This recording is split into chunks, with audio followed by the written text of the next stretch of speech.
Okay, hello students. So last class में हमने पढ़ा था इंटीग्रेटर एंड डम्प सर्किट कैसे काम करता है बेसिकली। ठीक है, विदाउट एनी नॉइस हमने इसको पढ़ा था। अब हम लोग उसमें देखेंगे कि इंटीग्रेटर डम्प सर्किट का सिग्नल टू नॉइस रेशो क्या होता है, इसको हम लोग क्यों कैलकुलेट करते हैं, क्या इंपॉर्टेंस है इसका। ठीक है, ये सब चीज़ हम देखेंगे। सो चलिए इसको स्टार्ट करते हैं।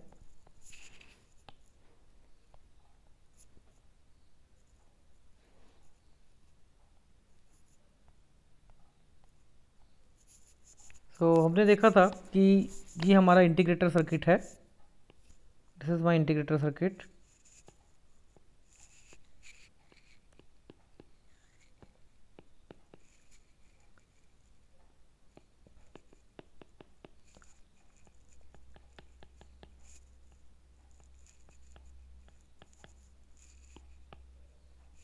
और ये मेरा सी है, ये आर है, ये इनपुट है एक्स ऑफ टी इंटीग्रेटर का, वाई एफ टी मेरा आउटपुट है। तो देखिए, जब मैं बाइनरी वन सेंड करूँगा तो मैं सेंड करूँगा S1T, और जब मैं बाइनरी जीरो सेंड करूँगा ट्रांसमीटर से तो मैं सेंड करूँगा S2T सिग्नल। ठीक है, S1T सिग्नल क्या है हम लोग पिछले वीडियो में भी जानते हैं।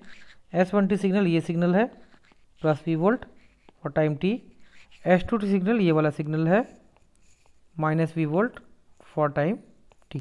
ठीक है, so this is S1 and S2 signal. So let's say मैं बाइनरी वन सिग्नल सेंड करता हूँ, दैट मीन्स मैं S1T सिग्नल सेंड करता हूँ, और रास्ते में जाते जाते इसमें एक आ जाता है नॉइस।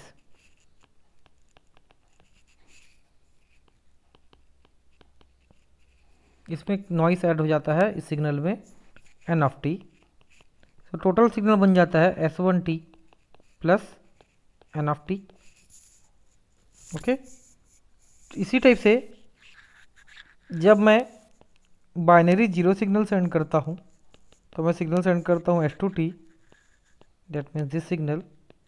इसको भी सेंड करता हूँ तो बीच में इसमें भी आ जाता है नॉइस, सेम नॉइस आता है जो ऊपर वाला आया है वो, और ये आउटपुट सिग्नल होता है ये S2 प्लस NT। तो जो रिसीवर में जो सिग्नल रिसीव होगा वो इधर ये वाला सिग्नल रिसीव होगा या तो ये वाला सिग्नल रिसीव होगा।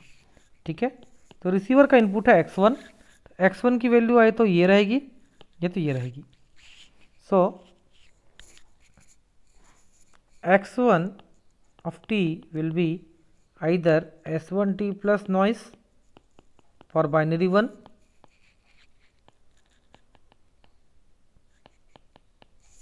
or S2T plus noise for binary 0। Okay, ठीक है, या इस कॉमन सेंस में इसको लिख सकते हैं, कॉमन इसमें S of t is equal to X of t will be S of t plus N of t लिख सकते हैं, वेयर S of t की इधर दो वैल्यू हो सकती है S1 या S2, दोनों में से कोई एक वैल्यू हो सकती है S1 की। Similarly this is the input of integrator, output of integrator y of t हो जाएगा इंटीग्रेशन 0 से t 1/RC x of t dt। ठीक है, दिस इज इंटीग्रेटर का input x of t, RC time constant, y of t is the output of integrator. तो y of t is equal to 1/RC 0 से t x of t dt। Let us consider मैंने binary one signal send किया है, that means मैंने ये वाला signal send किया है। तो ठीक है, तो रिसीवर में इनपुट में, यहाँ पे रिसीवर के इनपुट में ये वाला सिग्नल मेरे को रिसीव होगा। So y of t is equal to होगा 1/RC 0 से t S1T plus N of t dt। मैंने बाइनरी वन सिग्नल सेंड किया तो बाइनरी वन के लिए ये वाला सिग्नल रिसीव होगा मेरे को इनपुट पे, तो आउटपुट हो जाएगा इतना y of T is equal to 1/RC 0 से t S1T plus N of t dt। तो y of T is equal to हो जाएगा 1/RC 0 से t S1T dt प्लस 0 से t 1/RC 0 से t N of t dt। Okay, so S1T क्या चीज़ है? S1T is the binary one signal के लिए जो सिग्नल सेंड किया वो सिग्नल है, सो S1t is this signal plus V, है ना। सो y ऑफ टी को मैं लिख सकता हूँ 1/RC 0 से t V dt plus 1/RC 0 से t n of T dt। Okay, ठीक है, यानी कि y ऑफ टी को मैं लिख सकता हूँ V T by tau, R C को लिखते हैं टॉ, प्लस 1/RC 0 से t n of T D T, and या फिर इसको मैं लिख रहा हूँ y ऑफ टी को y of T is equal to S01t plus N0t, where S01t is this signal, S01t is the output of integrator for binary 1। जब binary 1 भेजेंगे तो जो इंटीग्रेटर का आउटपुट होगा वो S1t होगा। इसी टाइप से S02t is the output of integrator for binary 0,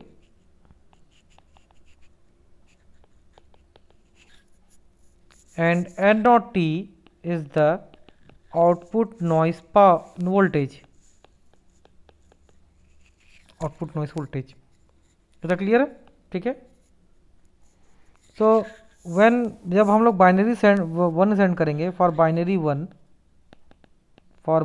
one, output of integrator कितना होगा, output of integrator will be y of t is equal to S01t plus N0t, and for binary 0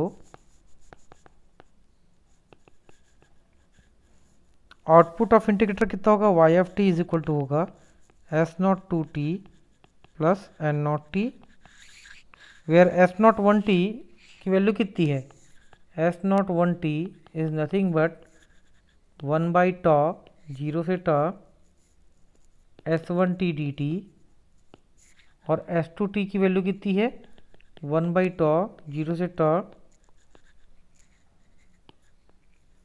S2t dt। S1 क्या चीज़ है, S1 है binary 1 के लिए जो signal send किया गया वो सिग्नल ट्रांसमीटर द्वारा, S2t बाइनरी 0 के लिए जो सिग्नल सेंड किया गया वो सिग्नल है। तो बाइनरी 1 के लिए हमने इसको प्लस V वोल्ट सेंड किया है, बाइनरी 0 के लिए हमने माइनस V वोल्ट सेंड किया, दैट मीन्स इसकी वैल्यू होगी VT/tau, इसकी वैल्यू होगी -VT/tau। So for binary 1 output of integrator होगा VT/tau plus noise signal, and for binary 0 output of integrator होगा -VT/tau प्लस नॉइस सिग्नल, ठीक है। So this is the output signal in both the case, for binary 1 this will, binary 0 ये वाला case, ठीक है। अब मेरे को निकालना है output signal to noise ratio, output signal to noise ratio. So output signal to noise ratio, that means output signal power divided by output noise power, यही होगा।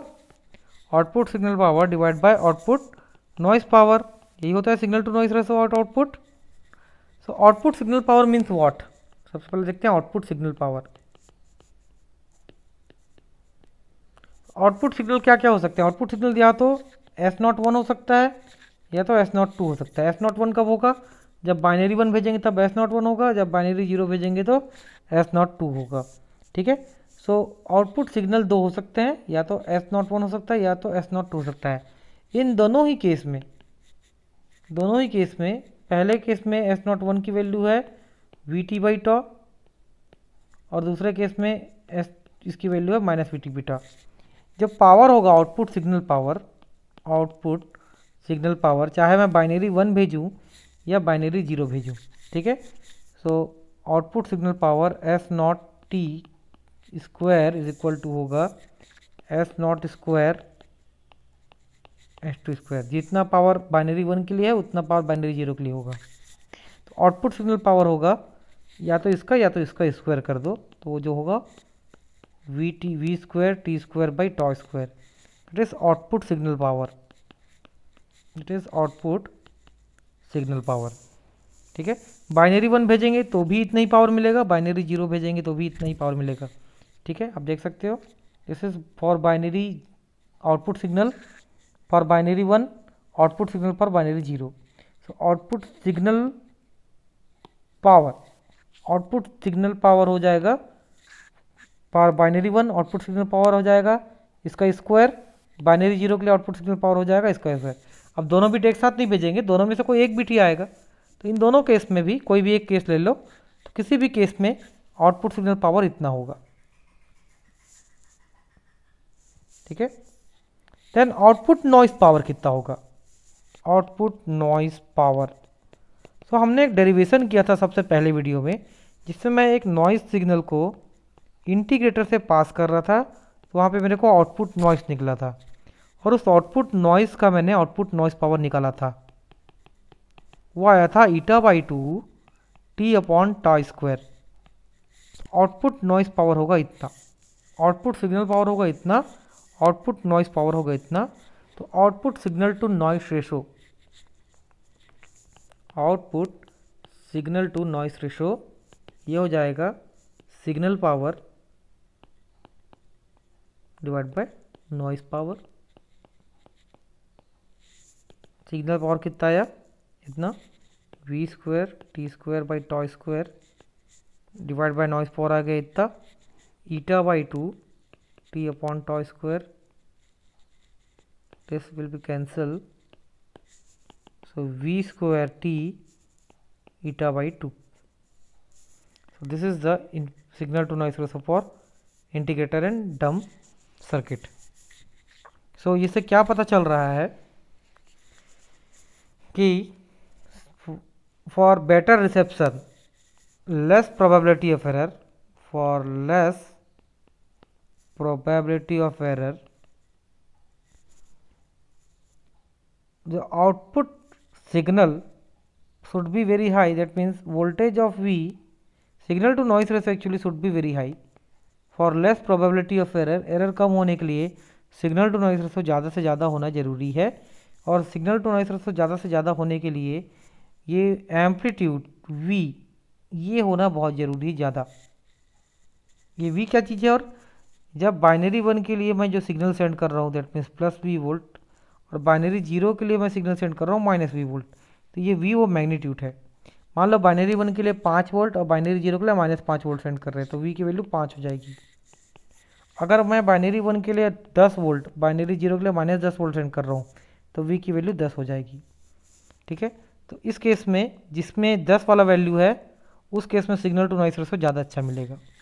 तो पहला इंपॉर्टेंट चीज़, for less probability of error signal to noise ratio should be better, और signal to noise ratio better होने के लिए magnitude of input signal, binary signal का जो मैग्नीट्यूड है वो ज़्यादा से ज़्यादा होना चाहिए। दूसरा, जो बाइनरी सिग्नल का टाइम है t, ड्यूरेशन, बिट का जो ड्यूरेशन है t, वो ज़्यादा से ज़्यादा होना चाहिए। ठीक है, तो ये दो चीज़ है। बिट का ड्यूरेशन ज़्यादा होने से क्या होता है, देखो जो भी सिग्नल हम लोग रिसीव कर रहे हैं आइदर +V या -V, उसको सबसे पहले हम लोग इंटीग्रेटर से पास कर रहे हैं in case of integrator and dump circuit में। और जो इंटीग्रेटर का आउटपुट है YT, ये सिग्नल फॉर बाइनरी 1 ये सिग्नल, बाइनरी 0 ये वाला सिग्नल। ठीक है, ये जो सिग्नल है इसके जो मैग्नीट्यूड है उसके हिसाब से ही हम लोग का डिसाइड हो रहा है कि जो इनकमिंग सिग्नल है वो बाइनरी 1 है कि बाइनरी 0 है। एक्चुअली जो रिसीवर है वो इनकमिंग सिग्नल, रिसीवर में जो सिग्नल रिसीव हो रहा है उस सिग्नल को एम्पलीट्यूड को चेक नहीं कर रहा है, वो एक्चुअली में इंटीग्रेटर के आउटपुट पे जो सिग्नल आ रहा है उसको चेक कर रहा है। ठीक है, कि और उसको चेक करके डिसाइड कर रहा है कि इनकमिंग सिग्नल पॉजिटिव है कि नेगेटिव। तो एक्चुअली में हम लोग का मेन सिग्नल क्या बन गया, ये वाला सिग्नल y(t). तो जो हमारा रिसीवर है वो इस पर्टिकुलर y(t) को चेक कर रहा है, y(t) की कोई एक वैल्यू को चेक कर रहा है। टाइम t = t पे जो वैल्यू है y(t) की, उससे वो डिसाइड कर रहा है कि इनकमिंग सिग्नल पॉजिटिव आ रहा है कि निगेटिव। इस पर्टिकुलर टाइम पे सिग्नल का मैग्नीट्यूड जितना ज़्यादा होगा नॉइज़ का इफेक्ट उतना कम होगा, क्योंकि इसमें नॉइज़ भी आएगा। सो एक्चुअली में वाई एफ टी क्या सिग्नल रहेगा, वाई एफ टी ये सिग्नल रहेगा। फॉर बाइनरी वन अगर हम लोग देखें, for binary one Y F T ये सिग्नल रहेगा प्लस, उसके साथ हमने नॉइज सिग्नल ऐड नहीं किया था लास्ट क्लास में, लेकिन अब इसमें नॉइज सिग्नल भी ऐड होगा।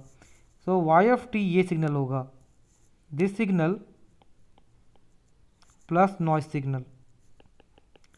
ठीक है, अब देखो इस पर्टिकुलर टाइम पे, टी टाइम पे इसकी वैल्यू इतनी है वी टी वी टॉ, और इसमें नॉइस ऐड हो गया है। तो अगर ये नॉइस ऐसा है कि बहुत ज़्यादा नेगेटिव वैल्यू का रहता, तो ये जो नॉइस है ये इस पॉजिटिव वैल्यू को नेगेटिव कन्वर्ट कर देता, और वहाँ पे हमारा जो रिसीवर है वो अगर सैंपल लेता यहाँ पे इस पर्टिकुलर पॉइंट पे टोटल सिग्नल का, तो उसको नेगेटिव सैंपल मिलता। ठीक है, उसी टाइप से अगर मेरा रिसीवर इस पर्टिकुलर टाइम पे वोल्टेज लेता, सैंपल लेता, तो उसको यहाँ पे सिग्नल का एम्पलीट्यूड कम मिलता, और ये चांस ज़्यादा रहता कि नॉइस इस सिग्नल के एम्पलीट्यूड को पॉजिटिव से नेगेटिव बना दे। ठीक है, यहाँ पे एरर आने का चांस ज़्यादा रहता है, क्योंकि यहाँ पे सिग्नल का वैल्यू जो है कम है। यहाँ पे थोड़ा सा भी नॉइस आएगा तो सिग्नल को पॉजिटिव से नेगेटिव बना देगा। जैसे कि एग्जांपल ले लो ये वाला केस, इस पर्टिकुलर वैल्यू, इस पर्टिकुलर टाइम पे सिग्नल का एम्पलीट्यूड बहुत कम है।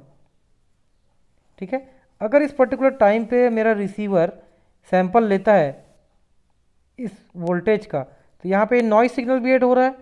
अगर ये नॉइस सिग्नल थोड़ा सा भी इस टाइप से ऐड हुआ तो ये पॉजिटिव सिग्नल को नेगेटिव बना देगा।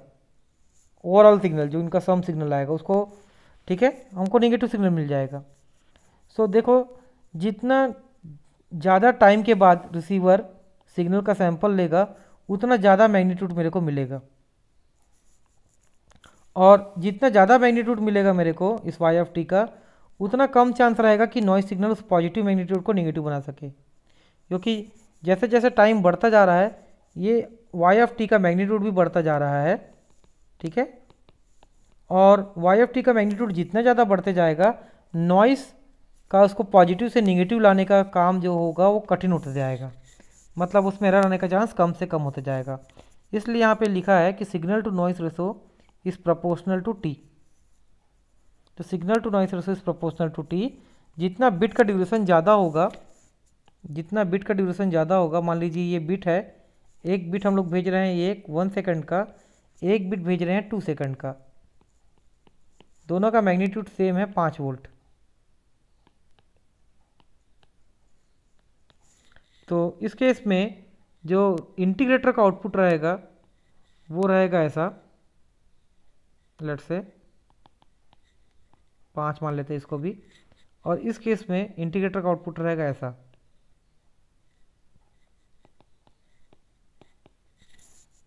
ठीक है, अब रिसीवर जो रहेगा, रिसीवर इंटीग्रेटर के आउटपुट पे इस पर्टिकुलर टाइम पे जो वोल्टेज रहेगा उसी से डिसाइड करेगा कि पर्टिकुलर बिट जो हमने भेजा है वो बाइनरी 1 है कि 0 है।